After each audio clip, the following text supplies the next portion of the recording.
porte sa pertinence, la capacité, la capacité d'une recommandation consiste à être pratiquée. C'est lui qui dit sa mise en œuvre. Je suis sa phrase pour que vous ne puissiez dire que j'ai commenté. Je voudrais rappeler à ces derniers, c'est-à-dire les délégués, que quelque pertinente qu'elle soit une recommandation, sa capacité contributive à la transformation de la société est fonction de sa mise en œuvre.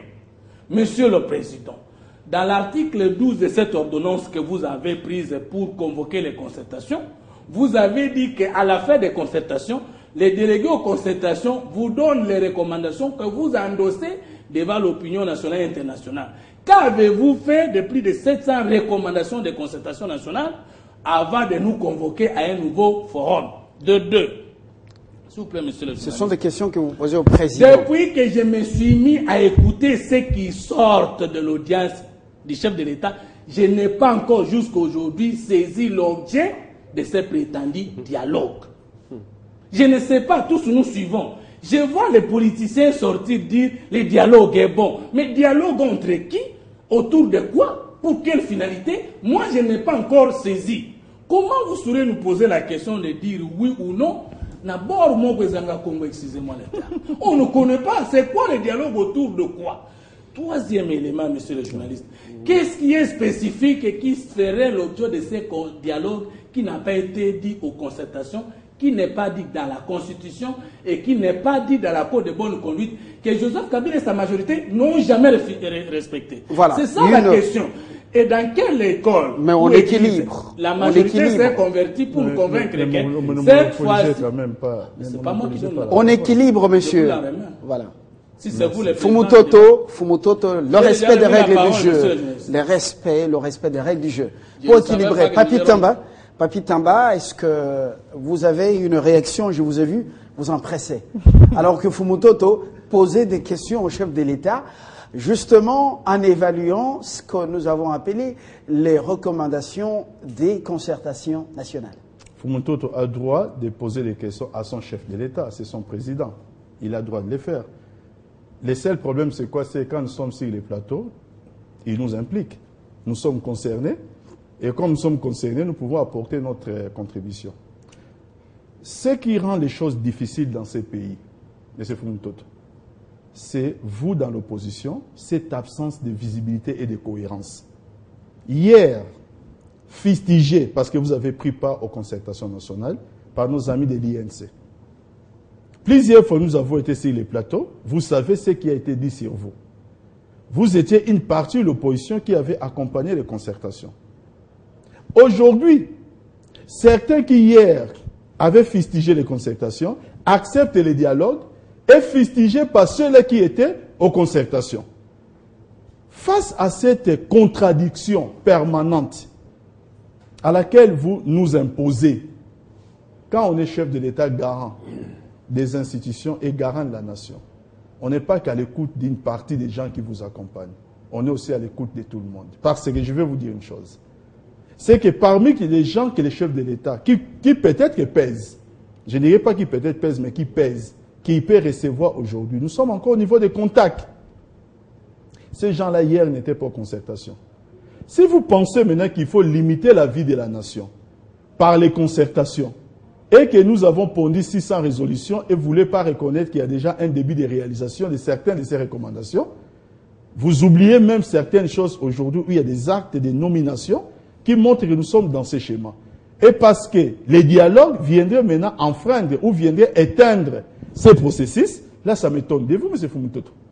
Donc disons maintenant que le dialogue va éteindre tous les actes, en tout cas réglementaires, qui ont été pris dans ces pays pour dire que le dialogue deviendra un nouveau format de gestion des pouvoirs. Ce qui n'est pas le cas.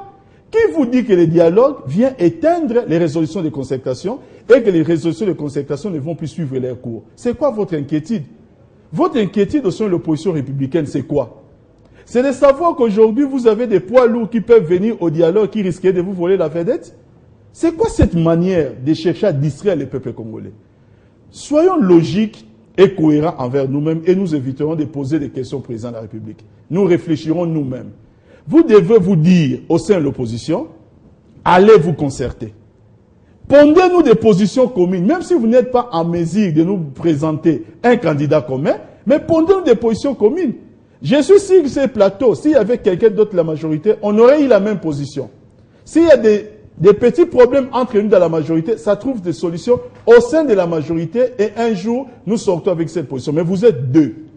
Et je suis persuadé, entre vous qui dites que j'étais en concertation, je n'ai pas accepté le dialogue. Et Joy Noma, qui est le porte-parole de l'INC, qui dit je suis contre les concertations et je n'irai pas au dialogue, vous êtes déjà en contradiction.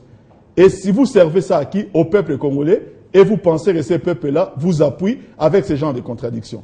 Donc, M. Fumutoto, je pense qu'il est temps aujourd'hui que l'opposition puisse au moins nous dire quelle peut être sa ligne par rapport et aux concertations et au dialogue. Vous l'aviez dit, et je suis d'accord avec vous, qu'il n'est pas dialoguer en politique et criminelle.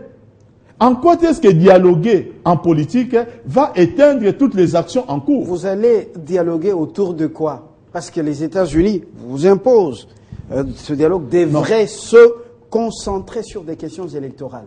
J'aime pas trop ces mots-là. Vous allez recadrer quoi exactement? J'aime pas ces mots-là. C'est une imposition, devrait. Non, j'aime pas ces mots-là. Oui. Les États-Unis peuvent dire ce qu'ils veulent. Mais moi, je vous dis ceci. C'est lui qui les dit, ne connaît pas les problèmes congolais mieux que Fumutoto et Joy Noma. Peut-être qu'ils les connaissent mieux que moi. Donc moi, je suivrai beaucoup plus la voie de la raison où le Congo sera gagnant. C'est ce que je suivrai. Alors, aujourd'hui, nous avons un problème qui est très sérieux. Au niveau de notre pays, nous devons le savoir que les processus électoraux est déjà entaché des problèmes de fond qui essaient de diviser la classe politique. Je pense qu'un dialogue nous permettrait de l'assainir. Et ça, qu'un Américain vienne le dire ou qu'il ne vienne pas le dire, je pense qu'en tant que Congolais, nous serons en mesure de trouver la solution. Monsieur Makele, les porte-parole de l'UNC. Oui, je suis un peu abasourdi par ce que je viens d'entendre.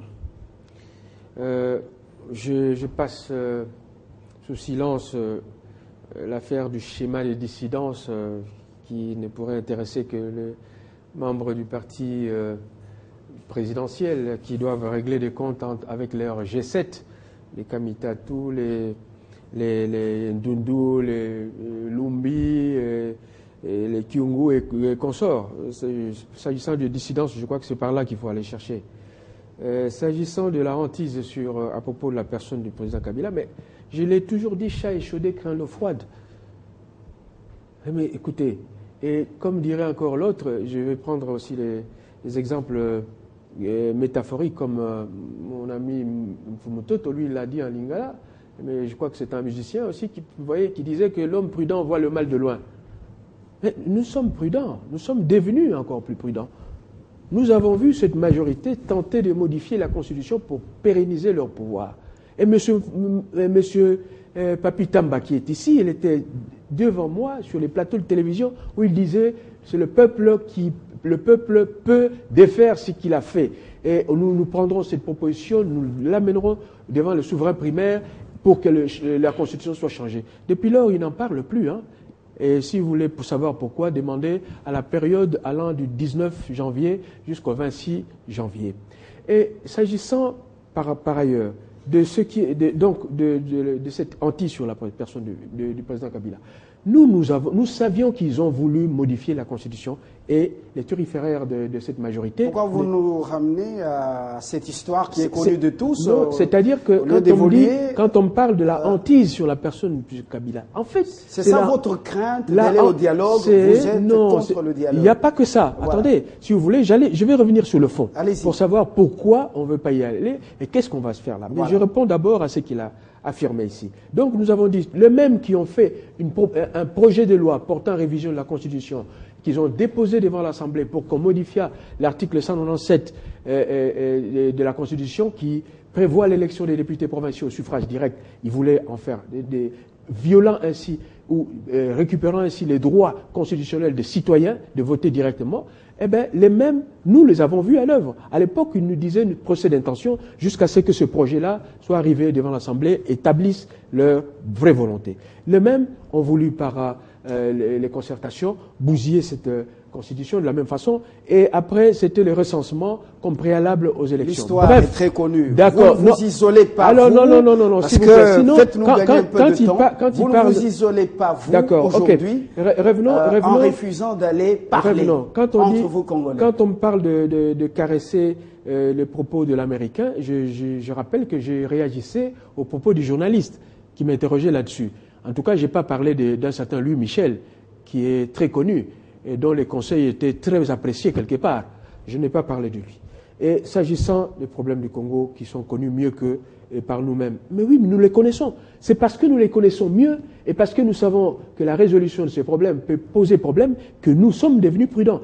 Dites-moi, M. Papi Tamba, aujourd'hui, le président de la République, c'est lui le garant du bon fonctionnement des institutions. Les articles 69 et suivants lui donnent cette prérogative-là. C'est-à-dire, il doit assurer le bon fonctionnement des institutions, il doit veiller au respect de la Constitution. Mais quel est ce cénacle, quel est ce forum qui doit maintenant empiéter sur les prérogatives des institutions? J'illustre cela. Le calendrier électoral, il est de la compétence de la CENI. Le vote de jeunes, c'est la CENI qui prive les jeunes, et avec la complicité de la majorité présidentielle, qui prive les jeunes de leur droit, de 18 à 22 ans, de leur droit de voter. Et ça relève de la CENI, c'est Commission électorale nationale indépendante. Alors, pour ce qui est du financement, c'est le gouvernement. Évidemment, le gouvernement est aux abois. Parce que quand vous pensez que tout l'argent, ça passe par les comptes secrets, comptes parallèles, et au budget, il n'y a rien, eh bien, ils sont aux abois. D'ailleurs, le Premier ministre l'a bien saisi, qui a dit au ministre, surtout, arrêtez vos dépenses, contentez-vous des dépenses courantes. C'est moi qui ordonnance. Si nous allons donc aux élections, à toutes les échéances électorales, dans ce climat, dans ces décors, vous pensez que le pays ira très bien? Il y a des gens qui plantent ces décors, monsieur. La majorité présidentielle est en train de planter ces décors pour rendre difficile l'organisation de ces élections. D'abord en privant la CENI des moyens, eux qui se prévalent d'être le gouvernement qui va faire 9 milliards de budget. Mais la Cour des comptes, chaque fois qu'ils disent 8 milliards et demi, j'ai pas fini, j'ai pas eu autant de temps que, s'il vous plaît. La Cour des comptes a démontré, pour le budget 2013, 2012, 2013, qu'ils n'ont jamais dépassé 5 milliards. Alors qu'ils prévoyaient 8 milliards et demi. Là, 9 milliards, on n'atteindra même pas 5 milliards avec les gaps qu'ils ont.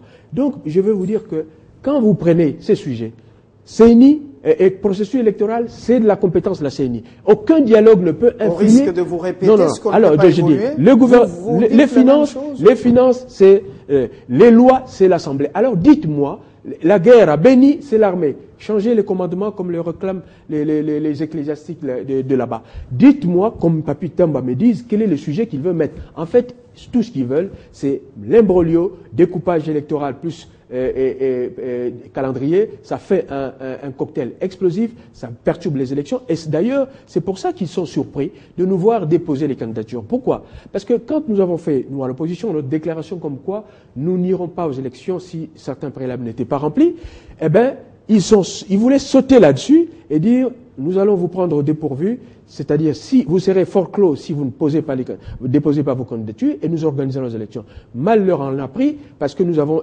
estimé que nous ne voulions pas être pris au piège, nous avons déposé nos candidatures, cela ne nous empêche pas, le moment venu, si les préalables exposés ne sont pas rencontrés, de faire comme nous l'avons fait dans notre déclaration. Jolino Makelele, très bien, porte-parole de l'UNC. Fumutoto, vous avez suivi les deux.